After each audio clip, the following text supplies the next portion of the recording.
Ღონისძიება, რა თქმა უნდა, არის ძალიან მნიშვნელოვანი. საზღვარგარეთ ცხოვრობს 100,000-ობით ჩვენი თანამოქალაქე და ჩვენი ვალდებულება ვიზრუნოთ მათზე. როგორც მოგეხსენებათ, ჩვენ დიასპორაზე სრულნა განსაზღვრეთ კონსტიტუციურ ვალდებულებად, ჩვენი ხელისუფლებისთვის, თითოეული ჩვენგანისთვის და რეალურადაც არის არაერთი პროგრამა, პროექტი, რომელიც ხორციელდება იმისათვის, რომ ჩვენ მაქსიმალურად უზრუნველყოთ დიასპორის სამშობლოსთან კავშირის შენარჩუნება. თუმცა ისიც გვესმის, რომ კიდევ უფრო მეტია გასაკეთებელი და შეგვიძლია კიდევ ერთხელ დავდოთ პირობა იმის შესახებ, რომ მაქსიმუმი გაკეთდება მომავალშიც იმისათვის, რომ ყველა პროგრამა, პროექტი კიდევ უფრო მეტად გაფართოვდეს იმისათვის, რომ ვიზრუნოთ სამშობლოსთან დიასპორის კავშირის შენარჩუნებაზე და ამასთან რაც თავარია, უნდა გაესვას ხაზი იმას, რომ თავარი ამოცანა მაინც ჩვენთვის არის ჩვენი თანამოქალაქეების სამშობლოში დაბრუნება. და რა თქმა უნდა, ეკონომიკის ზრდასთან ერთად ჩვენ ვფიქრობთ, რომ მაქსიმალურად ხელი შეეწყობა ამ პროცესს ჩვენი მხრიდან გაკეთდება ყველაფერი ამას. გიორგი ბაჩიაშვილი არის დააკავებული, სულ ცოტა ხნის წინ გავრცელდა ინფორმაცია. რაც შეეხება გიორგი ბაჩიაშვილის შემთხვევას, დეტალებთან დაკავშირებით ბუნებრივია სახელმწიფო უსაფრთხოების სამსახური თავად გავრცელებს ინფორმაციას, ეს არის მათი ფუნქცია, მათი პასუხისმგებლობა. მე ზოგადად შემიძლია მალობა გადავხადო სახელმწიფო უსაფრთხოების სამსახურს იმისათვის, რომ ეს ოპერაცია წარმატებით ჩატარდა, სათანადოდ ჩატარდა. რა თქმა უნდა, ძალიან მნიშვნელოვანია ყველა მიმართულებით სამართლის უზენაესობის უზრუნველყოფა, სამართლის აღსრულება, კანონის აღსრულება და ბუნებრივია სამართალდამცავი ორგანოები არიან ამაზე პასუხისმგებელი და კიდევ ერთხელ მადლობა. მწვანე ზონაში როგორ აღმოჩნდა ბატონო ირაკლი გიორგი ბაჩიაშვილი სადახოსა და წითელხიდს შორის როგორ აღმოჩნდა მწვანე ზონაში ადამიანი, რომელიც საქართველოდან გაიქცა? მე ამაზე ვერ ვისაუბრებ, სახელმწიფო უსაფრთხოების სამსახურს საჭიროების შემთხვევაში შეუძლია მოგაწოდოს სრული ინფორმაცია. რა ფორმით ისგან იყო შეტყობინება სახელმწიფო უსაფრთხოების სამსახურმა, რომ გიორგი ბაჩიაშვილი იმყოფებოდა მწვანე ზონაში ბატონო? მე შეიძლება რაღაცაზე მეტი ვიცოდე, მაგრამ დეტალებთან დაკავშირებით ინფორმაციის გავრცელება ეს არის სახელმწიფო უსაფრთხოების სამსახურის ფუნქცია, ამიტომ ეს კითხვები უნდა იყოს მიმართული სწორედ მისი პასპორტი სად არის ბატონო ირაკლი? სად არის მისი პასპორტი? რომ ჩვენ ინფორმაციით არ არის აღმოჩენილი მისი პასპორტი. ასევე მისი ადვოკატი ამბობს, რომ შესაძლოა გადაწყვეტას ჰქონდა ადგილი. შეგიძლიათ ეს ინფორმაცია ამ ინფორმაციაზე დაყრდნობით ცოტა მეტი გიორგი აქვს თუ არა რაიმე კავშირი? ბევრი კითხვა არ დაისვას, მარტივად გვასწრებთ, რომ ვერც ერთ დეტალზე მე ვერ გაგცემთ პასუხს, შეიძლება რაღაც ვიცოდე, რაღაც არ ვიცოდე. სახელმწიფო უსაფრთხოების სამსახური არის ადრესატი თითოეული ამ შეკითხვაში. კომუნიკაციასთან დაკავშირებით არსებობს ვერსია, რომ კომუნიკაშვილის სანაცვლოდ არის ახლა გიორგი ბაჩიაშვილი დაკავებული. რაც შეეხება ეს არის მრავალმხრივ შეურაცხყოფელი ასე ვთქვათ ვერსია და არასწორია ასეთი ვერსიების გავრცელება, თუმცა ჩვენ ვიცით ასეთ ვერსიებს ვინ ავრცელებს და მათ არანაირი ზღვარი არ აქვს, როცა საქმე ეხება სახელმწიფო ინტერესებს. ეს ერთი. მეორე, რაც შეეხება ზურაბ პოლოლიკაშვილს, მე განმარტე რა იყო მისი კანდიდატურის მოხსნის მიზეზი და ამას არაფერთან არ ქონია სხვა რამესთან შემხებლობა. მიზეზი იყო ის, რომ მან შეურაცხყოფა მიაყენა სახელმწიფოს. რა შუაში აქვს რაიმე სხვა დეტალი, ხო? ბევრად უფრო ადრე იქნა ეს გადაწყვეტილება მიღებული, ვიდრე გადაწყვეტილება სხვა საკითხებთან დაკავშირებით. შესაბამისად, ეს არის სარეალისტური. ქვეყანაში დაბრუნებას აპირებდა გიორგი ბაჩიაშვილი, ბატონო ირაკლი. ქვეყანაში დაბრუნებას აპირებდა, თქვენ რა ინფორმაცია გაქვთ? გიორგი ბაჩიაშვილზე დავასრულოთ, ის ასევე ამბობს, რომ საფრთხე ემუქრება მისი ციცურას. ანუ სამხრივი განცხადება რაც გავს. თან ბატონო ირაკლი, თქვენ ბატონო ირაკლი, ტელენაში კომუნიკაციის ფონზე რამდენად ლოგიკურია ეს ყველაფერი? სამხრივ განცხადებას, პირდაპირ ჩანს, რომ ევროპაში ძლავრობს, რა თქმა უნდა, deep state პირდაპირ ჩანს ეს ყველაფრიდან. ჯერ მარტო ყველაფერს რო თავი დავანებოთ, ეტიკეტის ამბავია, რომ 26 მაისს ასეთი ტიპის განცხადება არ გაავრცელოთ. 26 მაისი არის საზეიმო დღე და საზეიმო დღეს, რა თქმა უნდა, მიღებულია საზეიმო წერილების გამოგზავნა, საზეიმო განცხადებების გაკეთება. პროტოკოლსაც კი არ იცავენ, ეტიკეტსაც კი არ იცავენ. აქედან ჩანს, რომ ისინი ვერ მოქმედებენ რეალურად ობიექტური ინტერესების შესაბამისად, თუნდაც საკუთარი ობიექტური ინტერესების შესაბამისად და მათ უწევთ ისეთი ხაზით მუშაობა, რაც არ შეესაბამება მათ ინტერესებს. ეს არის ძალიან დასანანი და საინტერესო დეტალია, რაც შეეხება მაკრონს. მე რაც მითხრა მან ალბანეთში არის თავისი არსის წინააღმდეგობაში იმ განცხადებასთან, რომელიც გავრცელდა. ხო, აქედანაც ჩანს, რომ ადამიანები დამოუკიდებლად ვერ იღებენ გადაწყვეტილებებს, არის ძალიან სერიოზული გავლენა ევროპაში, ევროპის ქვეყნებზე და შესაბამისად ეს ყველაფერი იწვევს იმ აღრევას, რომელსაც ყველა ხედავთ. საზეიმოში გამხილოთ ბატონები ემანუელ მაკრონმა მან თქვა რომ გმობს ყველა ჩვენების რომელიც საქართველოს დემოკრატიის ნაკლებად იწევს. თავიდან ვერ გავიგე. ნიკა მელია და მისი გიდაოს გადაქმნით, რომ ვიცით რომ ის არაპირებს გადახდას. გვახსოვს რომ ის დაპატიმრებასთან დაკავშირებით იყო რაღაც კითხვები, რასაც გასცა პასუხი სტრასბურგის სასამართლომ. ამ შემთხვევაში თუ არის მოლოდინო დიპლომატიური კორპუსის მხრიდან თქვა გიდაოს გადახდა არ გადახდის თაობაზე რენოფორსის. პირველ რიგში რაც შეეხება დიპლომატიური კორპუსის განცხადებებს, იგივე წინა შემთხვევასთან დაკავშირებით, ჯაფარიძესთან დაკავშირებით ყველაფერს არის აბსოლუტურად აცდენი. აქედანაც ჩანს, რომ ყველაფერს მართავს Deep State. არც საელჩო, არც რომელიმე ხელისუფლება და ეს შემდეგ ყველაფერს მართავს Deep State. ეს არის ძალიან სამწუხარო რეალობა, რომელიც ჩანს აშკარად ევროპაში.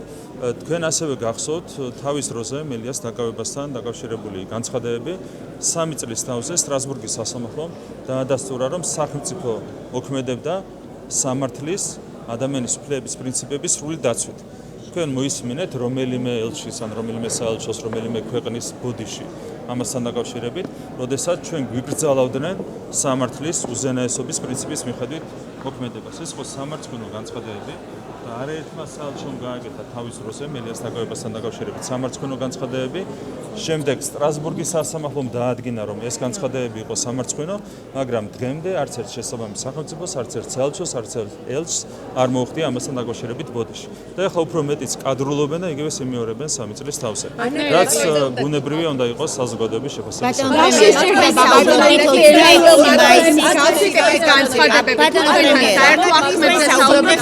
საჯარო განცხადებებში რა თქმა არ ემთხვევა თქვენი განცხადებები ერთად. თქვენ საუბრობთ 26 მაისის მილოცვებთან დაკავშირებით.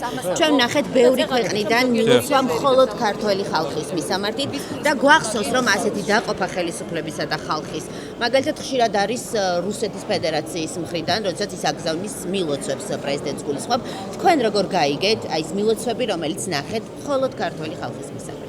ჩვენ სახელმწიფოში მოქმედებს ხალხის მიერ არჩეული ხელისუფლება და რა თქმა უნდა ეს დაყოფა არის არა მარტო ხელოვნური, არა მარტო არასამართლიანი, არამედ არის შეურაცხყოფელი ქართველი ხალხისთვის. ხო, ქართველი ხალხი ირჩევს ხელისუფლებას, ასე მოხდა ეს 26 ოქტომბერს გასულ წელს, როდესაც 1,100,000-ზე მეტმა ადამიანმა მხარი დაუჭირა იმ ხელისუფლებას, რომელიც დღეს მოქმედებს. შეიძლება ეს ვიღაცას მოწონდეს, ვიღაცას არ მოწონდეს, მაგრამ ეს არ არის მათი საქმე. ეს არის ქართველი ხალხის საქმე, ქართველი ხალხის არჩევანი, ხელისუფლების შესახებ არის სწორედ ქართველი ხალხის საქმე. რაც შეეხება მილოცვებს, ხო, იგივე ამერიკის შეერთებული შტატებიდან თქვენ ნახეთ, რომ ადრესატის გარეშე სახელმწიფო დეპარტამენტიდან გავრცელდა ადრესატის გარეშე მილოცვა. ასევე ელჩი არესწრებოდა ღონისძიებას. საბაბი იყო ის, რომ ის არ იყო ჯერ თქვენს, რომ უშუალო კორესპონდენციით, რომ ის არ იყო თბილისში, შემდეგ საჯაროდ განაცხადეს, რომ საქართველოსიც არ იყო. რა თქმა უნდა, ეს არის არასწორი მიდგომა. ერთ მე განმარტავ წუხტო რაშვებით ამის გამო. ეს არის ზოგადად აბსოლუტურად არასწორი მიდგომა. და ხედავთ, რომ იგივე ამერიკის შეერთებულ შტატებში მიმდინარეობს ბრძოლა ტრამპის ადმინისტრაციასა და Deep State-ს შორის.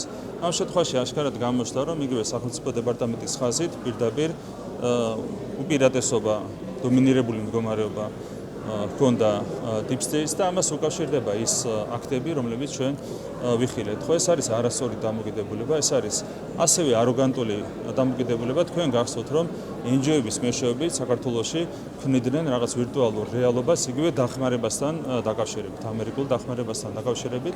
საბოლოო ჯამში მე მათემატიკური სიზუსტით დავდეთ ჩემს წერილში ციფრები, რომლებიც ადასტურებს, რომ ჩვენ ფინანსური თვალსაზრისით იმაზე მეტი შეღავათი გვაქვს მიცემული ამერიკის შეერთებულ შტატებში, გულისხმობ სამხედრო მისიებში ჩვენი მონაწილეობით, ვიდრე იქიდან გვაქვს მიღებული დახმარება. და კიდევ ერთხელ ხაზს გავუსვა იმას, რომ დახმარებაში, რა თქმა უნდა, არ ითვლება NGO-ებისთვის შემორიცხული თანხები. ტრამპის ადმინისტრაციამაც აღნიშნა, რომ NGO-ებისთვის გადახდილი ფული არავითარი დახმარება არ იყო. ასევე არავითარი დახმარება არ იყო ის თანხა, რომელიც ჩამოირიცხა საქართველოში სააკაშვილის რეჟიმის გადასარჩენად 2008 წლის ომის შემდეგ. ამას თუ გამოვაკლებთ და თუ ავიღებთ რეალურ დახმარებას, დაახლოებით 5-ჯერ ნაკლები იქნება ციფრები იმ შეღავათთან შედარებით, რაც ჩვენ მივეცით ამერიკულ მხარეს მარტო ავღანეთის და ერაყის მისიებში ჩვენი მონაწილეობით. ამიტომ აროგანტობას არ აქვს არავითარი საფუძველი. არ შეიძლება ასევე მუდმივად საუბარი იმაზე, რომ არა ამერიკული მხარდაჭერა საქართველოს არ იარსებებდა. 3000 წელია არსებობს ჩვენი ქვეყანა, 23 საუკუნეა არსებობს ჩვენი სახელმწიფოეობა. ამიტომ აროგანტობას არ აქვს, რა თქმა უნდა, არავითარი საფუძველი და კიდევ ერთხელ Deep State მძლავრობს, ხო ამას ვხედავთ, თუ Deep State-მა უნდა განსაზღვროს ამერიკული მილოცვები, ამას არავითარი ფასი არ აქვს ჩვენთან. ანუ თქვენ ამბობთ, ბატონო, ერთი წამი თუ შეიძლება შეგეკითხებით, ტრამპის შიდაწრეშია Deep State-ი, ანუ მარკო რუბიო, რომელიც არის ტრამპის სახელმწიფო მდივანი, თქვენ ამბობთ, რომ არის Deep State-ის გავლენის ქვეშ. ანუ ტრამპის გუნდის შიგნით არის ეს? მთლიანად ეს არის ბიუროკრატიაში ჩაბუდებული სისტემა. მინარევს ბრძოლა მე დარწმუნებული ვარ რომ ქალბატონ რომბინ დანიგანს ძალიან უნდა და 26 მაისის ღონისძიებაში მონაწილეობა, მაგრამ მას არ მიეცა ამის საშუალება სწორედ Deep State-ის გავლენის გამო. განცხადებაზეც რომელიც გავრცელდა, აშკარად ჩანს პირდაპირ იგრძნობა Deep State-ის ზეგავლენა. ეს არის დღევანდელი რეალობა. კიდევ ერთხელ გავიმერებ რომ ასეთ მილოცვას ჩვენთვის რა თქმა უნდა არავითარი ფასი არ აქვს. ბატონო, დაკარგეთ იმედი ურთიერთობების დალაგების. თქვენი განცხადება სწორად ამაზე მეტყოლებს, რომ Deep State-მა გაიმარჯვა დონალდ ტრამპზე და თქვენ ურთიერთობების დალაგების წინასწარ მიიღებთ იმ პასუხს, რომელთან დაკავშირებითაც კითხვას ჩაკითხვის სურვილი ნუღიზიანდებთ და ნუღიზიანდებთ. რო არ ღიზიანდებოდეთ, არ ჩამეკითხებოდით, ჩამეჭრებოდით და სულებოდით. პასუხის ასულებამდე გამოხატავს თქვენ გაღიზიანებას. რო ხარ სულმოთქველი, ნიშნავს რომ გაღიზიანებული ხართ და თქვენი გაღიზიანება მესმის. თქვენი გაღიზიანება მესმის, იმიტომ რომ თქვენი პარტია არის უმძიმეს მდგომარეობაში გუშინაც გამოჩნდა, როდესაც 3000 ქართველი ხალხი გამოვიდა თქვენი პარტიიდან რუსთაველის გამსირზე. რაც შეეხება ტრამპის ადმინისტრაციას, მე ვიტოვებ რა თქმა უნდა იმედს, რომ Deep State-ზე გაიმარჯვებს ტრამპის ადმინისტრაცია, ეს არის აუცილებელი იმისათვის, რომ გაჯანსაღდეს ქართულ-ამერიკული ურთიერთობების დალაგების იმედი დაკარგეთ თუ არა ტრამპის ადმინისტრაციას. დიდი ხნის განმავლობაში ემზადებოდნენ, ამბობდნენ, რომ ხოდაც საკოორდინაციო შტაბი შექმნილი და აქტიურად მუშაობდნენ ამ მიმართულებით, მოусმენთ ალბათ გაიცნობოდით სალომე ზურაბიშვილის გზავნილებს. ოპოზიციაში არის ასევე ასრთა სხვადასხვა თვითმმართველობის არჩევნებთან დაკავშირებით, ვინაიდან გაკეთდა განცხადება, რომ თვითმმართველობას განიხილავენ მხოლოდ იმ შემთხვევაში, თუ იქნება პარალელურად საპარლამენტო არჩევნები. გარეშე როგორ აფასებთ, რამდენი შესაძლებელია, რომ მართალი გუნდი წავიდეს ამ მოცემულობაზე, რომ ორივე არჩევნები ერთდროულად იყოს. გუშინ კიდევ ერთხელ გამოჩნდა, რომ რადიკალური ოპოზიცია არის სრულად მოშლილი. გუშინ მთელი ამ ხოლო ორგანიზების შემდეგ სარეკლამო კამპანიების შემდეგ და შემდეგ 3000 კაცი შეკრიბეს რუსთაველის გამზირზე და სალომე ზურაბიშვილმა ალექსი საშვილისგან ჩაიბარა აბლომი, როგორც ამას წინასწარ ვანონსები. ეს არის დღევანდელი რეალობა ოპოზიციაში. ამიტომ, როდესაც საუბარი აქვს მათ რიგარეში საპარლამენტო არჩევნებზე, სინამდვილეში თვითონაც არ უნდათ ეს არჩევნები, იმიტომ იციან, რომ არიან აბსოლუტურად აღობული, უკვე საჯაროდ საუბრობენ ამასთან დაკავშირებით. არც კი აწყობთ. ანუ რასაც ითხოვდნენ, ის უკვე საერთოდ აღარ აწყობთ. გამომდინარე იქნა, რომ კიდევ უფრო მეტად მძიმე დამარცხდებიან, ვიდრე დამარცხდნენ გასული წლის ოქტომბერში. ეს არის ოპოზიციის დღევანდელი მდგომარეობა. აქედან გამომდინარე, არავისთვის, მათ შორის არც მათთვის, არც ჩვენთვის არავითარი მნიშვნელობა არ აქვს. ეს რადიკალური ოპოზიცია მიიღებს თუ არა არჩევნებში მონაწილეობა, საქართველოში შედგება სრულფასოვანი ადგილობრივი თვითმმართველობის არჩევნები და ეს არჩევნები იქნება კიდევ უფრო მეტად სრულფასოვანი, თუ რადიკალური ოპოზიცია მასში არ მიიღებს მონაწილეობას. ბატონო, არ გიპასუხეთ კითხვაზე, დალაგების იმედი დაკარგეთ თუ არა ტრამპის ადმინისტრაციისგან. უკვე და იმდენად გაღიზიანებული ხართ, რომ არც კი გესმის ჩემს. თქვენ წერილი გააგზავნეთ. იმდენად გაღიზიანებული ხართ, რომ ჩემი პასუხი ვერ მოისმენთ, ყურშია შევიდეთ. კარგად მოვისმინე და მაგით განვიხილოთ. ერთი წამი, ბატონო, რუბიოს პასუხი იყო თუ არა თქვენთვის პასუხი ამ წერილზე. გუშინ როგორც ჩანს, მაინც ჰქონდათ რაღაც იმედი, რომ ცოტა მეტი ადამიანი მოვიდა და ამ შემთხვევაში შეიძლება ცოტა უფრო მახიანი ყოფილიყო მისი გამოსვლა, თუმცა 3000 კაცის ფონზე, რა თქმა უნდა, მას გაუჭირდა რაიმე ღირებულის თქმა. ეს არის დღევანდელი მდგომარეობა, ხო, რადიკალური ოპოზიციის. თავიდან ბოლომდე არაფრის რესურსი არ აქვს, არც რადიკალიზაციის, არც არჩევნებში მონაწილეობის, არაფრის რესურსი აღარ აქვს. აქამდე მიიყვანეს საკუთარმა პატრონებმა ჩვენი რადიკალური ოპოზიციის წარმომადგენლები. მე საკითხო კითხვას ორივე დროშად უკავშირდება. პირველი მაინტერესებს ქართული ისების დროშის დაცვა, არის თუ არა დანაშაული. ზოგადად ნახეთ დანაშაულთან დაკავშირებით კვალიფიკაციას იძლევა სამართალდამცავი უწყება. ეს არ არის ის კითხვა, რომელიც მე უნდა დამისვას. ხო თუ რაიმე არის. თუ რაიმე. მაღალია მის ალბათობა, მის ოჯახის წევრებიც ასევე არაუგებენ, რომ მიზეზი არის ის, რომ მან აქციაზე დაწვა ქართული ოცნების დროშა. ქართული ოცნების დროშა არ არის პარტიული სიმბოლიკა. და ამ საფუძვლით რამდენად გამართლებულია მოქალაქის დაკავება. მე ჯერ ერთ კვალიფიკაციას ვერ მივცემ, დანაშაული სიტყვა ტერმინი ნიშნავს სისხლის სამართლის ქმედებას. აქ ალბათ არ არის არავითარი სისხლის სამართლის საქმე, ახსოვდა, რომ დანაშაული ტერმინი უკვე არასწორია. თუნდაც ადმინისტრაციული გარკვევა. ადმინისტრაციული არ ვიცი, მე არ ვიცი. მე არ მაქვს არავითარი ინფორმაცია, შეიძლება სხვა ადმინისტრაციული სამართალდამცავი ვაჩერიდინა. წარმოდგენა არ მაქვს, ამიტომ ასეთი კითხვებით უნდა მიმართოთ. ასეთი კითხვები მე არ ამგონია, ასეთი კითხვებით მიმართეთ შესაბამის უწყებას. ამერიკის ანაკლის სპორტის პროექტზეც რომ მიპასუხოთ თუ შეიძლება. რაიმე სამართლის კვალიფიკაცია. მე ვერ მივიცემ, განა იმიტომ რომ არ ვიცი, იურისტი ვარ, განა იმიტომ რომ არ ვიცი, მაგრამ ჩემი პრეროგატივა არ არის ასეთ საქმეზე მოგცეთ კომენტარი.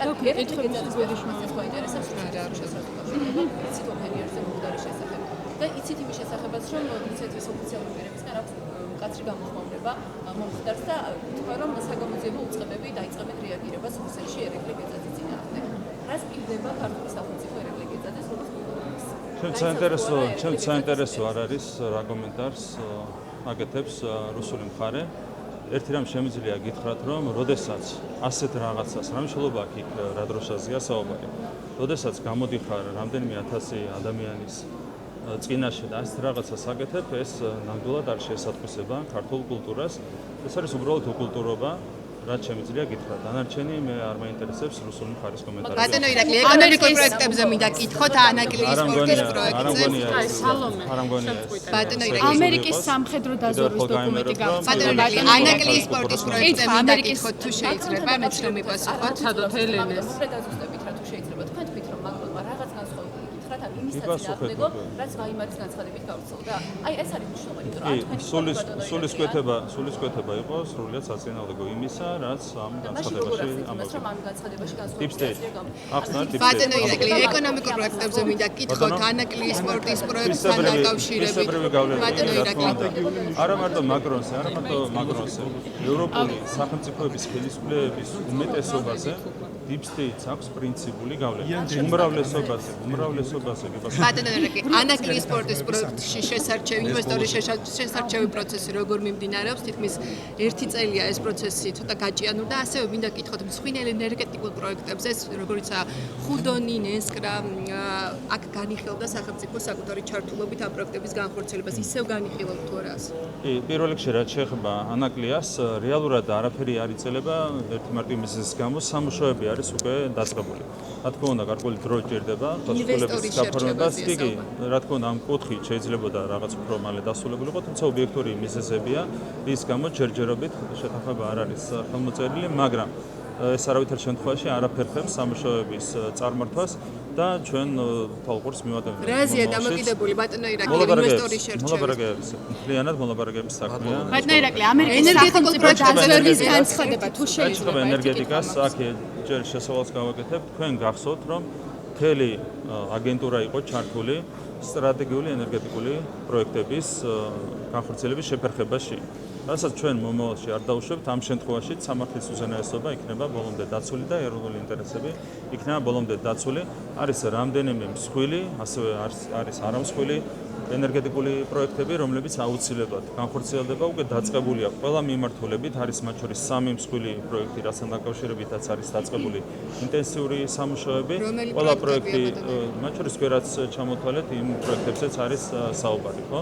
არის ძალიან დიდი რესურსი, იგივე ნასკრას მიმართულებით, უდონის მიმართულებით, ნამახვანის მიმართულებით და ყველა მიმართულებით არის საჭირო ინტენსიური მუშაობა, ამ პროექტების განხორციელება, ასევე მცირე საშუალო ჰესების თუ ქარის და მზის ენერგიის სადგურების მშენებლობის მიმართულებით არის სერიოზული მუშაობა საჭირო. ჩვენ გვაქვს ამბიციური ამოცანა, მინდა 10000 მეგავატს გადავაჭარბოთ უკვე 2030 წლისთვის ამ პროექტების განხორციელების გარეშე, რა თქმა უნდა, ეს მიზანი ვერ იქნება მიღწეული. ჩვენი ამბიციური ამოცანაა, რომ 2030 წელს მოხმარებას გადააჭარბოს გამომუშავება.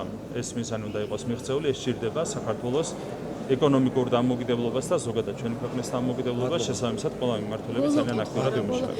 ბოლო კითხვა ბატონო ირაკლი, ამერიკის სამხედრო დაზვერვის დოკუმენტი გავრცელდა, სადაც წაგიკითხავთ ციტატას პირდაპირ არის. შემდეგი ჩანაწერი, რომ ქართული ოცნების მეთაურობით ჩატარებული არჩევნების შემდეგ რუსეთის საშუალებას აძლევს გაიზარდოს რუსეთის გავლენები საქართველოსში. ეს არის ციტატა ამერიკის სამხედრო დაზვერვის დოკუმენტიდან და ნიშნავს თუ არა ეს განცხადება ბატონო ირაკლი იმას, რომ მაგალითად ამერიკის შეერთებული შტატები არ აღიარებს საქართველოს ხელისუფლების მიერ ჩატარებულ არჩევნებს და ამბობს, რომ ამ არჩევნების შემდეგ გაიზარდა რუსეთის გავლენები საქართველოში. პირველში თქვენს ხო იცით, რომ ეს არის სრული სისულელე. რა გავლენის გაზაზია საუბარი, არის ჩვეულებრივი სისულელე. ასეთი სისულელები რო ხდება ასეთ მნიშვნელოვან დოკუმენტებში, სწორედ ეს მიუთითებს ტიპ-7-ის გავლენას.